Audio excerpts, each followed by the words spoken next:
बरसात की एक शाम बकगंज गांव के दो लोग भोलू की चाय की दुकान पर बैठे हैं। उनके चेहरों से साफ दिख रहा था कि वह लोग काफी उदास हैं। आज जहां ये सभी लोग मिलके भोलू की चाय 2-3 कप पी जाते हैं, वहां कोई आज 1 कप चाय तक नहीं पिया। हर कोई गांव की मौजूदा समझ को लेकर बहुत विचलित है। इसी बीच गांव की वर्तमान हेडमास्टर कैलाश ऊपा भैया भोलू की चाय की दुकान पर आ।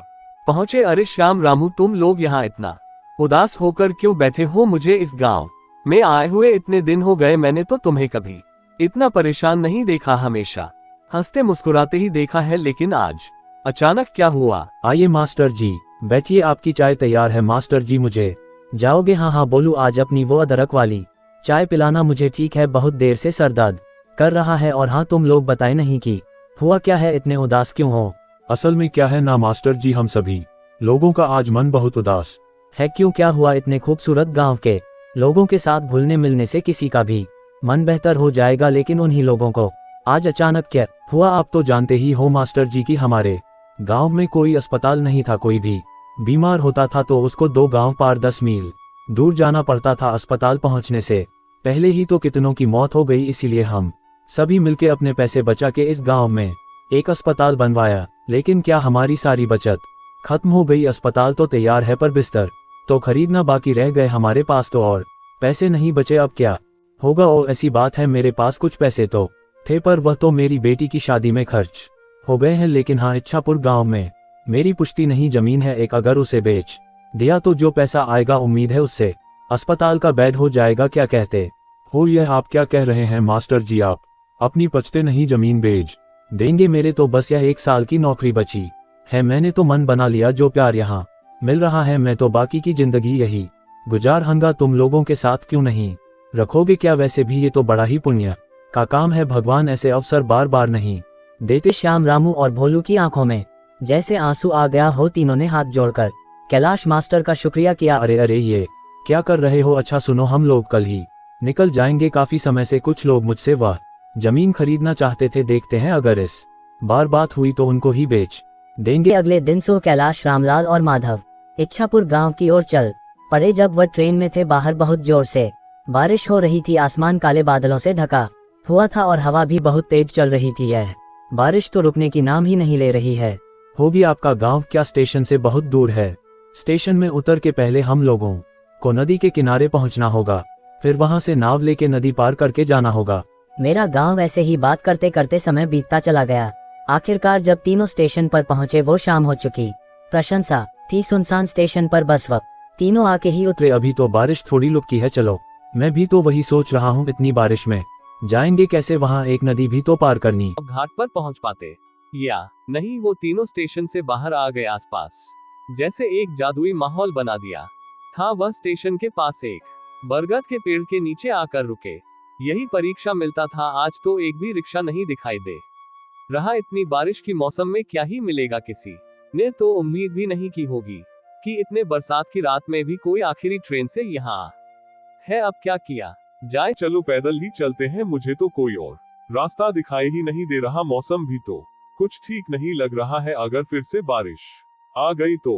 वो तीनों अंधेरे में ही आगे बढ़ने आने की आवाज आए। लगता है कोई वैन रिक्शा आ रहा है इधर ही। रुको रुको, कुछ ही देर में दूर से कच्चे रास्तों में एक बहन आती हुई दिखाई दी। कैलाश ने उस चालक को देखते ही पहचान गया। कहाँ? अरे रतन भैया, आपसे मिले हुए कितने महीने हो गए। वह आदमी कैलाश को थोड़ी देर देखा, फिर कहा, अरे कैलाश कैसे हो? अपने घर जा रहे हो क्या? जी रतन भैया, मैं तो ठीक हूँ, ये दोनों है रामलाल और माधव। मैं जिस गांव में अभी सब तो अभी मेरे घर जा रहे थे। रतन, मैं आप मास्टर हूँ, ये दोनों उस गांव से ही है।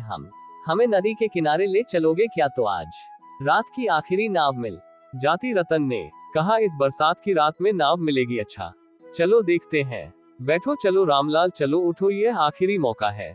अगर यह निकल गया तो सारी रात यहीं रुक के बारिश में भीगना पड़ेगा। चलो चलो। सभी लोग वैन पे जाकर बैठ गए। अंधेरे में ही वैन आगे बढ़ने लगी। कुछ देर बाद कैलाश ने रतन से पूछा, आपकी तो इतनी उम्र हो गई रतन भैया, फिर भी आप अभी भी फैन चलाते हो? आपको तकलीफ नहीं होता? तकलीफ हाँ होता था पहले, अब नहीं होता है। पहले होता था, अब नहीं होता है। इसका कोई भी नजर नहीं आ रहा था बारिश के कारण। रात का अंधेरा अन्य दिनों के मुकाबले कुछ ज्यादा ही था, घने काले अंधेरे ने चारों क्या ऐसे ही बातचीत चलते चलते सभी लोग नदी के किनारे आ पहुंचे। जब तीनों नदी की ओर देखें तब नदी बहुत तेज बह रही थी। जो नदी हर वक्त शांत रहती थी वह आज बिल्कुल अलग दिख रही थी। नदी के किनारे कुछ नाव बंधी हुई थी लेकिन चलाने वाला कोई भी दिखाई नहीं दिया। जो सोचा था वही हुआ, एक भी माझी घाट पर नहीं है। वैसे भी इतनी रात हो गई है और फिर बारिश कोई क्यों ही रहेगा। अभी ये तो बड़ी मुसी हो गई मास्टर जी, आज रात बारिश में भीग कर ही गुजारना पड़ेगा। लगता है अब क्या होगा मास्टर जी, आसमान का हाल देखा आपने, लगता है बारिश फिर से आने वाली है। आसमान में काले बादल फिर से आना शुरू हो गए। नदी की ओर से हल्की हल्की ठंडी हवा भी चलनी शुरू हो गई। रतन भी उन लोगों के साथ वही खड़ा था। जब वो तीनों बात कर रहे थे तभी उसने कहा, अगर आप लोग बुरा ना मानो तो मैं एक बात कहूँ। आप ऐसे क्यों बोल रहे हो रतन मैया?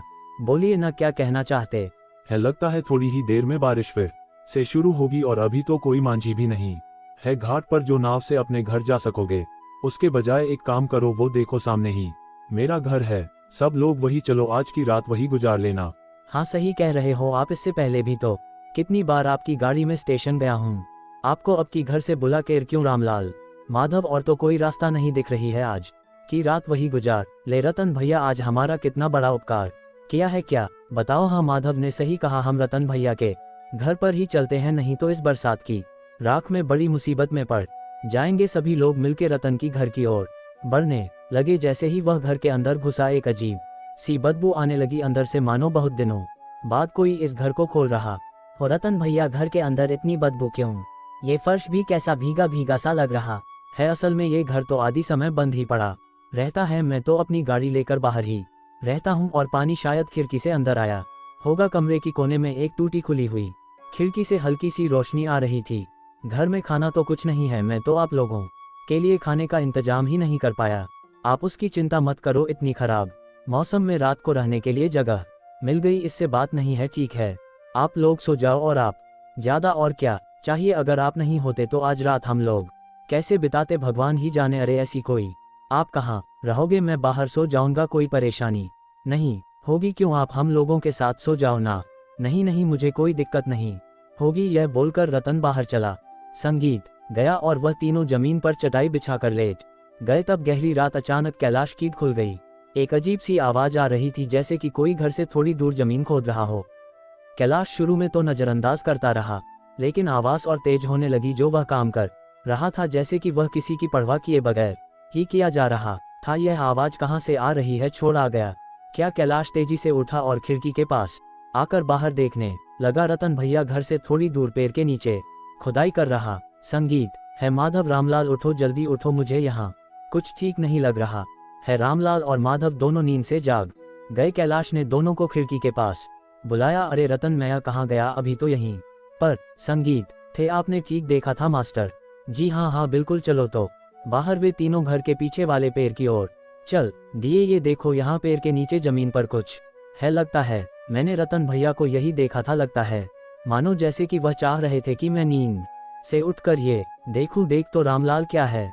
वह मिट्टी को हाथ से थोड़ा हिलाने पर रामलाल को पैसों से भरी हुई एक कलश दिखाई दी। अरे इसके अंदर तो बहुत सारे पैसे हैं सच में, लेकिन यह है किसके? रतन भैया भी कहाँ चले गए? ठीक है, वह दूसरों की पैसे है, उसकी हमें जरूरत नहीं। वह जैसे था उसको वैसे ही रख दो अच्छे से और चले आओ वहाँ से। ठीक उसी वक्त वह पेड़ जैसे हिल उठे।